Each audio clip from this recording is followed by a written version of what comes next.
Hello everyone, welcome और welcome back to our channel Bits of Asian Dramas. तो दोस्तों, इस स्टोरी का ये हिस्सा एक नई मिस्ट्री और इमोशनल सेटअप के साथ स्टार्ट होता है। मिस्टिक मिस्टर यिन से कहता है कि वो उसे स्टार गेजिंग टेरेस का इंट्रोडक्शन दे, क्योंकि वो इस जगह को अपनी फ्यूचर बुक के मटेरियल के तौर पर यूज करना चाहता है। लेकिन उसी दौरान जब मिस्टर यिन डिवाइन आई को चेक करने जाते हैं तो उसे अचानक एक बहुत हैरान कर देने वाली बात नजर आती है। पहले जहां सिर्फ कुछ ही रिफ्लेक्शंस पॉइंट एक्टिव थे, अब एक और रिफ्लेक्शन पॉइंट जल उठता है और इस तरह अब टोटल 6 ग्लोइंग स्पॉट हो चुके होते हैं। इधर दूसरी तरफ मूदे यनहवा को अपने सीनियर ब्रदर चेंग मिंगशन से मिलवाती है। चेंग उसे देखकर कहता है कि मूदे को पहले खुद अपना नाम बनाना चाहिए, उसके बाद ही उसे अपनी सेक्ट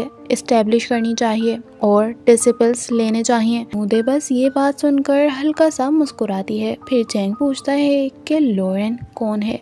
जैसे ही मूदे जवाब देती है कि वो उसका बॉयफ्रेंड है, चेंग फौरन ज्यादा इंटरेस्टेड हो जाता है। वो लॉरेन की गिर्द एक चक्कर लगाता है, उसे ध्यान से देखकर फिर मूदे से कहता है बुरा नहीं है। इसके बाद वो दोनों का एक टेस्ट लेता है।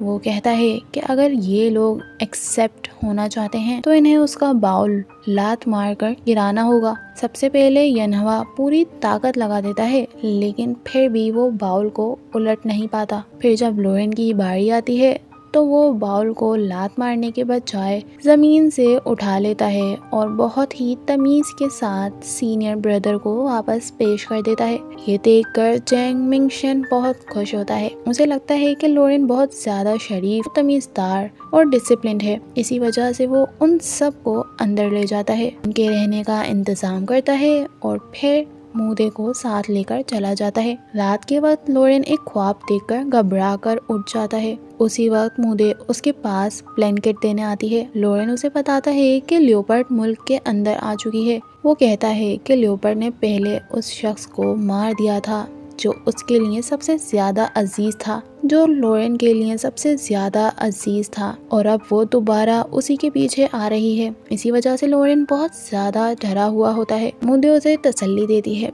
वो कहती है कि अगर ये उसका अंदर का डर यानी इनर डीमन है तो जब वो इसे तोड़ देगा और इस पर काबू पा लेगा तब वो असल में आज़ाद हो जाएगा।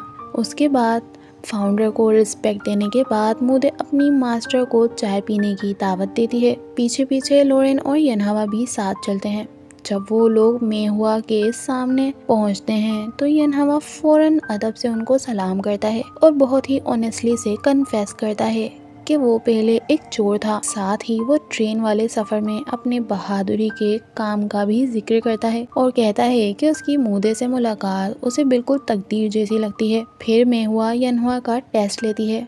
टेस्ट के बाद उन्हें पता चलता है कि यनहुआ को मार्शल आर्ट्स बिल्कुल भी नहीं आती। इस पर वो मूदे को डांट देती हैं और कहती हैं कि एक टीचर होने के नाते उसे जिम्मेदारी लेनी चाहिए थी। लेकिन यहाँ एक प्यारा सा मोमेंट आता है।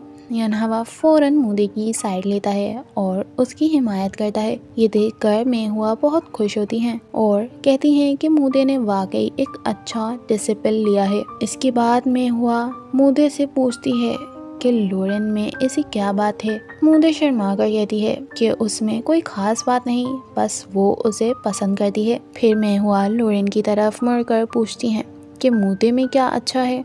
इस पर लॉरेन जवाब देता है कि उसको मूदे में कोई बुरी बात नजर ही नहीं आती। जब मेहुआ उन दोनों को साथ खड़ा करके देखती हैं तो वो एक गहरी सांस लेकर कहती हैं तुम दोनों एक दूसरे के लिए बिल्कुल ठीक हो। लेकिन इस सीन के नीचे एक बहुत गहरी उदासी भी होती है। मेहुआ बहुत ज्यादा बीमार होती हैं और उन्हें पता होता है कि अब उनके पास इतना वक्त नहीं है कि वो लॉरेन को अच्छी तरह समझ सकें या फॉर्मली अप्रूव कर सकें। इसीलिए वो मूदे से कहती हैं कि उनकी नज़र में चाहे वो फ्यूचर में किसी से भी शादी करे उसे हमेशा अपने आप से सच्चा रहना है। उसे कभी भी किसी पर इतना डिपेंडेंट नहीं होना कि वो खुद को भूल जाए। और सबसे इम्पोर्टेंट बात ये, उसे कभी भी अपने साथ नाइंसाफी नहीं करनी। वो ये भी कहती हैं कि सेक्ट हमेशा उसका सबसे स्ट्रॉन्ग सपोर्ट रहेगी। दूसरी तरफ चिंगमो लोरेन को बताता है कि लियोपर्ड का कन्फाइडेंट 1 साल से भी पहले मुल्क में एंटर कर चुका था और वो कई महीनों तक शियाचंग टाउन में रहता रहा।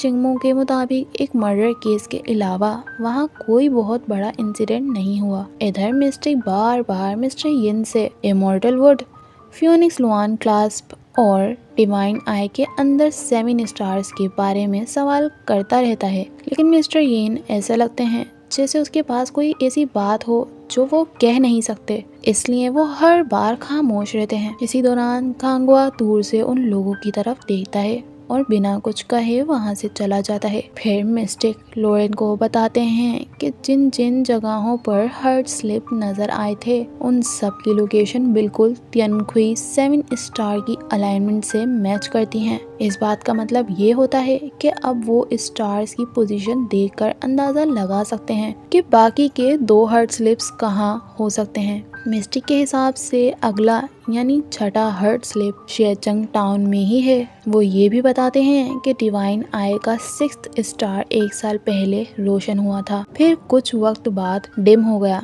और अब फिर से कुछ दिन पहले दोबारा जल उठा है। ये चीज बहुत ही अजीब थी। जब लोरेन मैप को देखता है और साथ ही चिंगमो की बात को याद करता है तो उसे आहिस्ता आहिस्ता लियोपर्ड और हर्ट स्लिप के दरमियान एक कनेक्शन का शक होने लगता है। रात देर तक मेहुआ मूदे को एक पुराने राज बताती है। वो कहती हैं कि जब उनकी सेक्ट पहली बार बनी थी तो उसका नाम मेहुआ सेक्ट था। बाद में फाउंडर ने उसका नाम बदलकर क्वान सी पायलो रख दिया। फिर वो मूदे से कहती हैं कि बिस्तर के पास जो हिडन कंपार्टमेंट है उसे खोले और उसमें से एक लकड़ी का बना हुआ बैट निकाले। ये बैट सिल्वर आइट बैट कहलाता है और इसे सेक्ट के वुड वर्किंग फाउंडर ने अपने हाथ से बनाया था। लेजेंड के मुताबिक ग्रेट मास्टर बो यांगजी और सेक्ट के वो वुड वर्किंग फाउंडर आपस में दोस्त थे।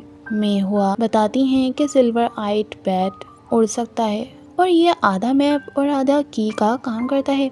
इसका दूसरा हिस्सा किसी और के पास है और सिर्फ तभी क्वान सी पायलो का गेट खुल सकता है जब ये दोनों हिस्से दोबारा मिल जाएं। मेहुआ कहती हैं कि वो पूरी जिंदगी इस इंतजार में रही हैं कि कोई शख्स दूसरा हिस्सा लेकर उनके पास आए, लेकिन कोई कभी नहीं आया। इसलिए अब वो मूदे को कहती हैं कि वो इस चीज़ की हिफाजत करे और साउथ से आने वाली खबर का इंतज़ार करे जो एक जंगली हंस के जरिए लाई जाएगी। ये सारी हिदायत देने के बाद मेहुआ मूदे से कहती हैं कि वो एक्टिवेशन बटन प्रेस करे।